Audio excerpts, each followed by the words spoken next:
Hey there. Thank you for joining me in today's video. Without wasting much time, let's dive in. Now imagine this. You wake up one morning, check your bank app, and smile. Nice. I've got money saved. I'm doing well. Meanwhile, your money is quietly losing a fight. And the crazy part? It's losing, even though you're not spending it. Let me introduce you to Bob. Bob is a good guy, responsible, calm, the kind of person your parents wish you'd become. Bob saves money. Every month, he puts some cash into his bank account. No partying, no impulse buying, no soft life weekends, just discipline. After 1 year, Bob proudly checks his balance. Let's say he saved $1,000. Nice. He feels like a financial genius. But then something weird happens. Bob goes to the store to buy the same things he used to buy last year. Bread, eggs, fuel, maybe a new pair of shoes. And suddenly, that same $1,000 doesn't go as far. Not even close. Bob stands there confused. Wait, didn't I save money? Why does it feel like I have less? And this is where the real story begins. Because what Bob doesn't realize is this. Saving money in the bank doesn't mean your money is growing. In fact, most of the time, it's shrinking. Not physically, not visibly, but in what really matters, what it can actually buy. Let's make this super simple. Think of money like a bottle of water. Last year, your $1,000 was a full bottle. This year, it's like someone secretly drank from it. You didn't touch it. You didn't open it.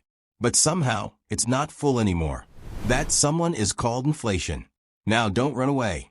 Inflation sounds like a big, scary word, but it's actually very simple. Inflation just means prices are going up.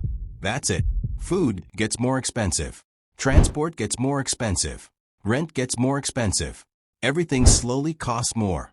And when everything costs more, your money buys less. So even if your bank balance stays the same, your real wealth is going down. Let's go back to Bob. Last year, $100 could fill his car tank and buy groceries for a few days. This year, that same $100 barely does half the job. So even though Bob saved money, he actually lost buying power. And here's where things get a little uncomfortable. Because Bob did everything right. He didn't waste money. He didn't gamble. He didn't fall for scams. He just trusted the bank.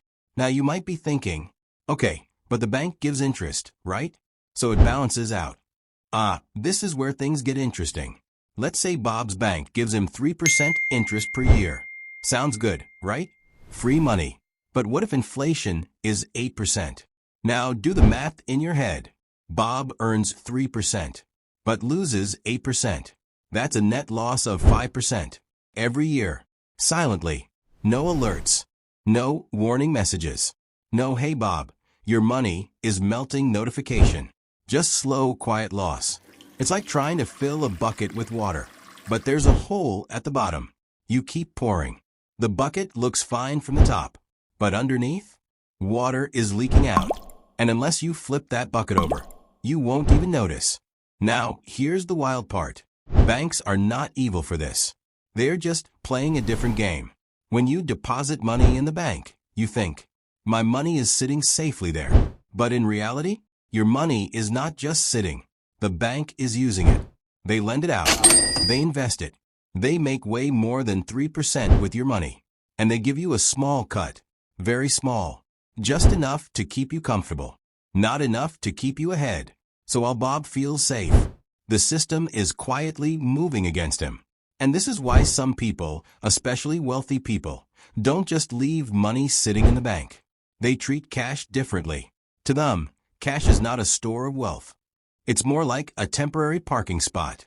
Like waiting in a taxi before you reach your real destination. Because they know something Bob doesn't know yet. Money sitting still is money moving backwards. And once you see this, you can't unsee it. Because now every time you check your savings account, you'll start wondering, am I actually saving or am I just slowly getting poorer? And the truth is, it depends on what happens next. Because there's a big difference between saving money and making money work for you. Now, let's go back to Bob for a second. Bob hears all this, and starts to panic a little. Wait, so what am I supposed to do? Just spend everything? No, don't go and buy 3 iPhones and a designer bag. That's not the move.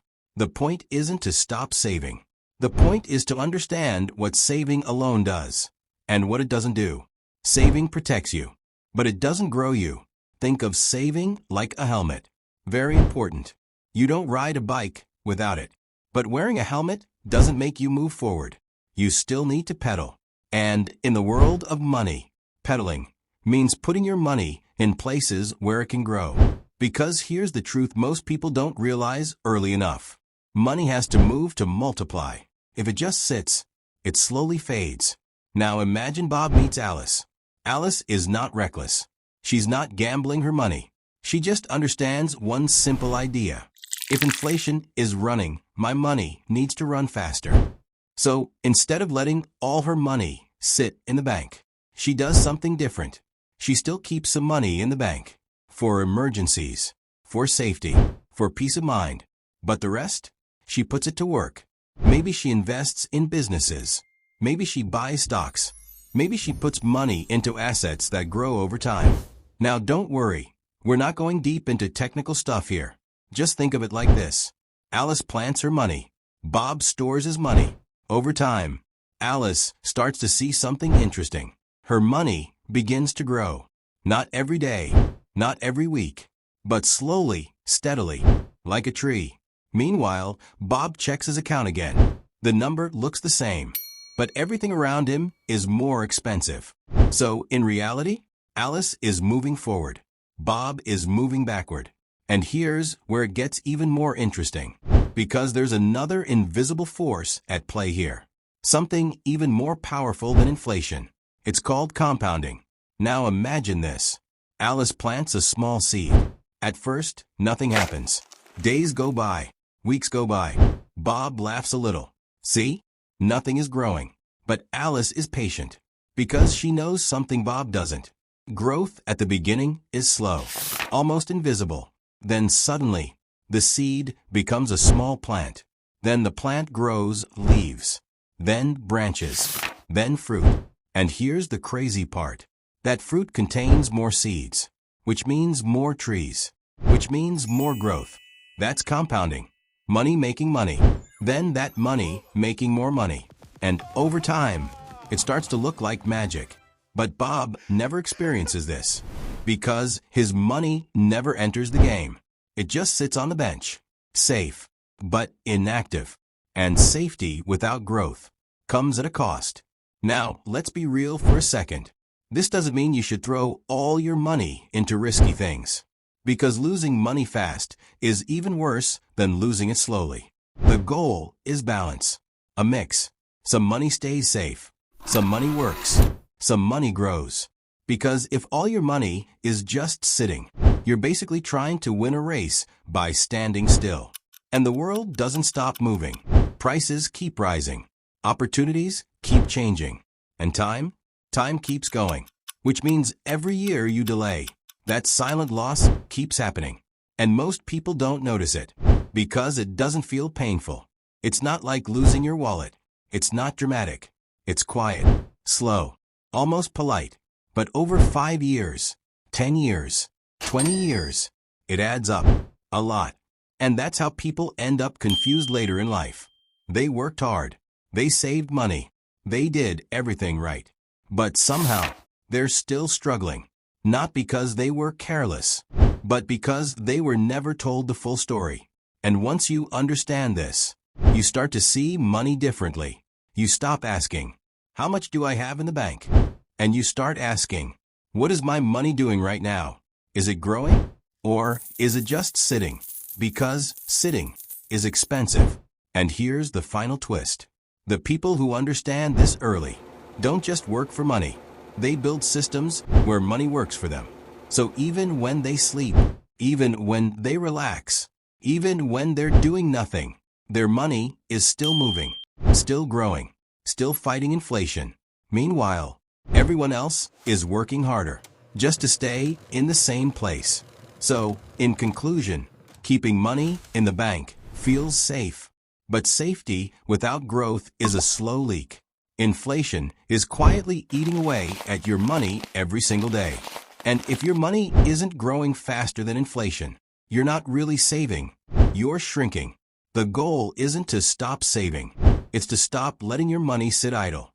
Because real financial progress comes when your money starts working, not just sitting in an account doing nothing.